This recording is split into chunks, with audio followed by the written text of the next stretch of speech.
mechanics.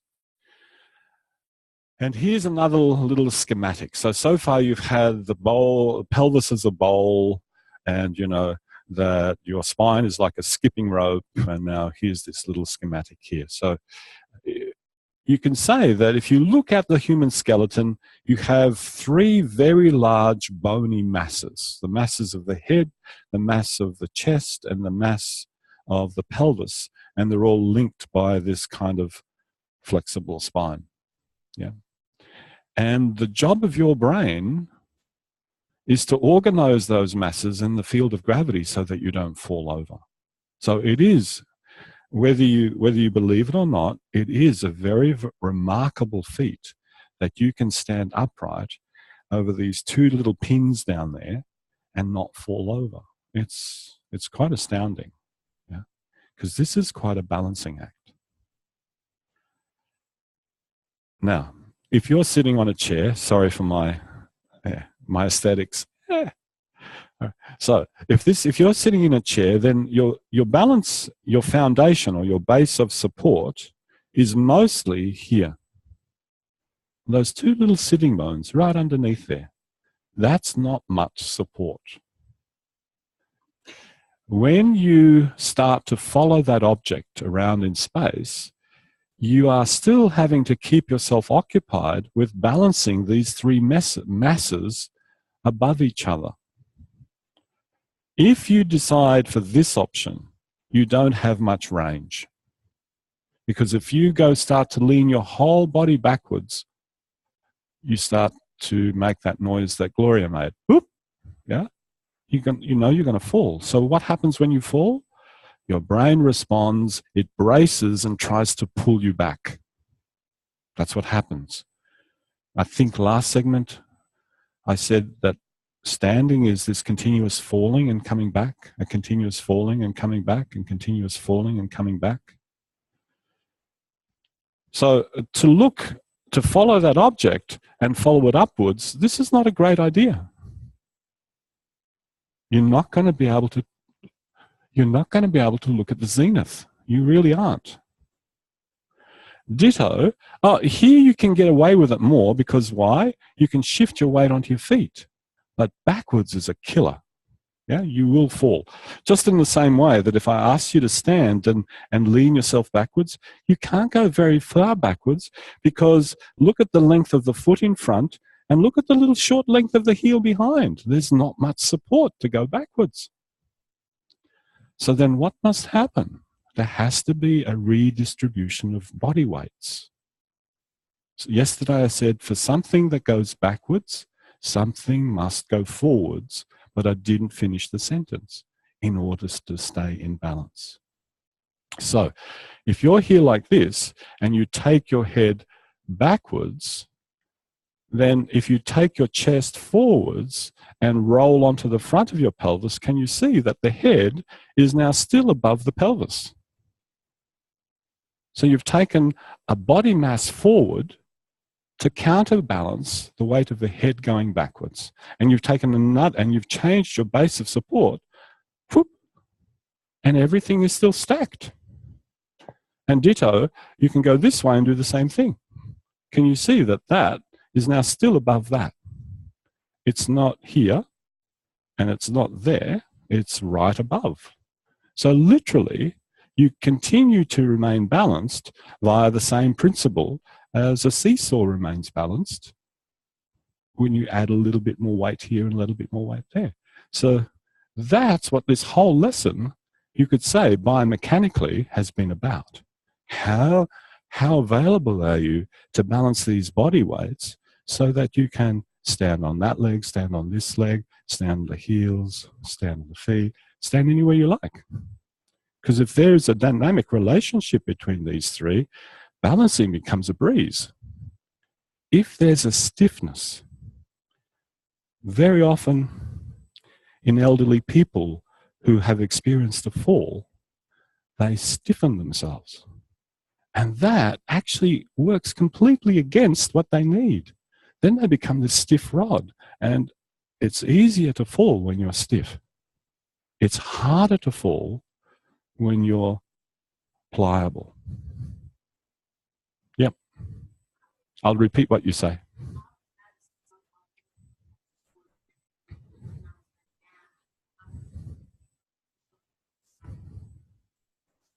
Mm-hmm.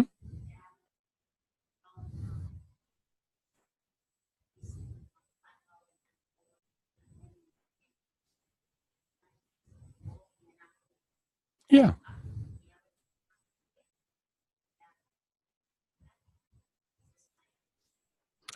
Yeah, so as you were walking here, you found that, depending on whether you're walking uphill or downhill, an incline of your trunk made a difference to your walk. Yeah.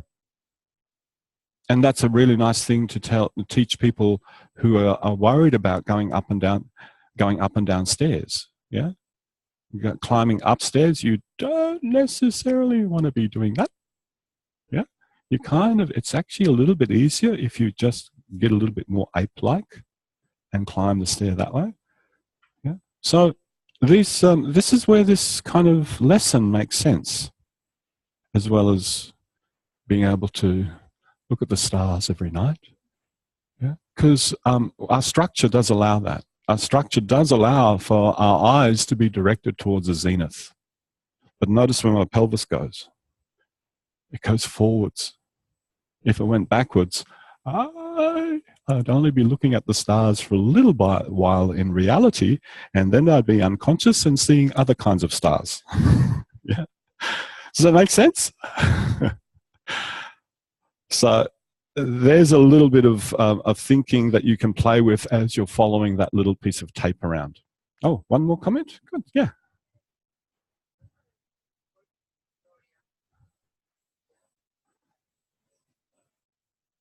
I'll turn it on. It is on?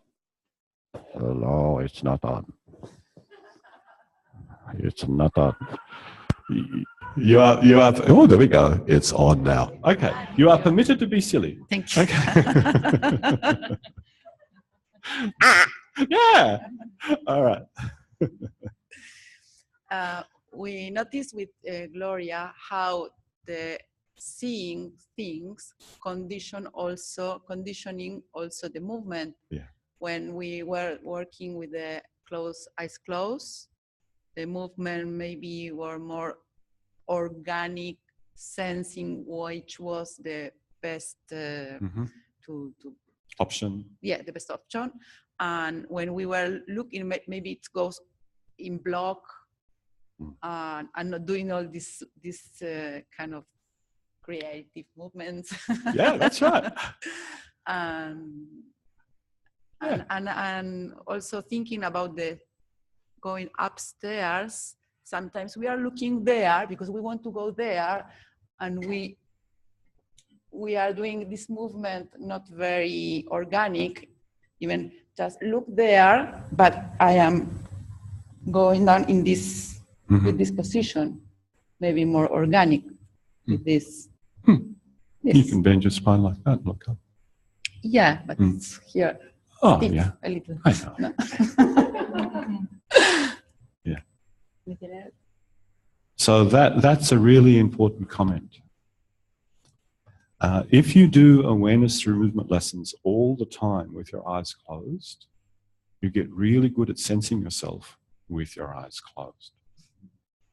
If you do awareness through movement lessons with your eyes open, the same thing happens. So it's really nice as you go through this training program, sometimes eyes open, sometimes eyes closed. Because it's important to be able to self-sense when you have your eyes open, because most of your time in your life, that's how you are. And we had that little conversation, about looking at how people were moving. And there's something about when you're engaged in the world visually, everything that is behind the line of sight disappears. Gone. Bye-bye. And as I said to you, it's the number one problem with anybody who works at a computer screen and just uses minimal movement. Because what happens is the rest of you just disappears. You become so visually engaged, mentally visually engaged with whatever you're in contact with. Who's thinking about anything? Whereas I don't think anybody's done it yet, but it might be really nice to invent a series of ATMs that actually keep you visually engaged with something while doing pelvic clock. Yeah. While looking from star to star and changing your pelvic position. These lessons don't exist. Yeah, they haven't been... Oh, they exist in people's minds. Yeah, and people's practices. But yeah, they don't exist in terms of availability to public outside of practitioner contact. Yeah. One of the things that I noticed was that when we're on the floor and just not thinking about our eyes, our pelvis is moving in the opposite direction to the head. Mm-hmm. But when you're tracking with your eyes, it seems to want to move the same direction as the head. Mm. Yes, that's what was happening with you all the time. It seems to want to go the same. And so then I get all confused. Yes, that's what happens. And also, when you're looking, then your eyes aren't actually tracking a circle. So if you're rolling your head, it's not actually a circle that your eyes are seeing. Uh-huh. So you're concentrating on your head rolling or on your eyes doing a circle. Yeah. It's two different things. Yeah, it can be quite different. Mm. It can be quite different. So then how do you collate things together so that they become the same? Yeah. Yeah. That is the learning, right? Rather than being an ellipse, it becomes a circle. Well, it's even more than an ellipse because it kind of goes down and kind of goes this kind of weird sort of shape. Mm. You know, if I had the studio of my choice, it would have so many little gadgets and things in it. You imagine if you could just attach something, a little laser light to your head, yeah, so that it's always pointing in the same direction as your nose, and then you could just follow the laser light. You could just follow the laser light, and that would work perfectly. Really work nice, yeah. And that way, that would allow you to learn that very, very quickly. Okay. Yeah, that's it. In the dark room, there we go. Low money option. I like it. What did he say? A little head torch.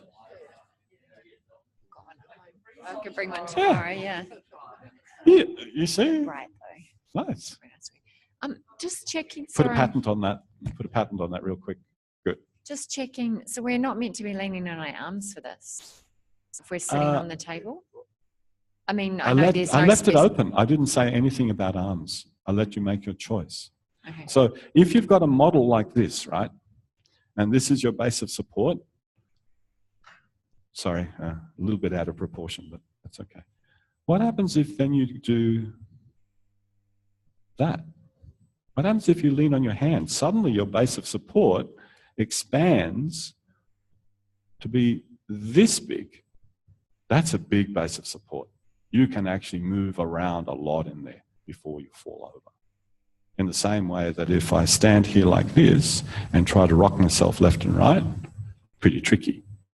But if I stand like this, not a problem. Left and right, not a problem. So you'll be looking at base of support later on down the track. Yep. Sorry. Oh, Julie. Here it comes. Ready?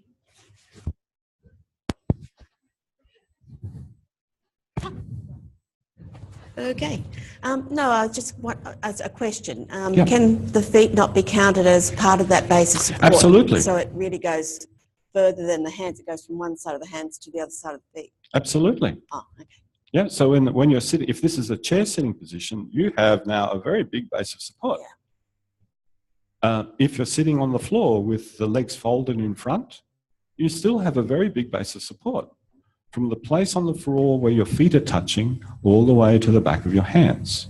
But if you have your hands here, can you see the backward component is compromised? You won't dare to, well, your brain won't let you. you will have to invoke willpower to go backwards. You'll have to go, yep, I can, yep, just a little bit stronger here. That's good. Yeah, that's good. Keep going, keep going, keep going. Yeah, that's good, that's good, that's good. And, you know, in bioenergetics, that's exactly what they do. They put you in a position of strain until you have a little cathartic experience.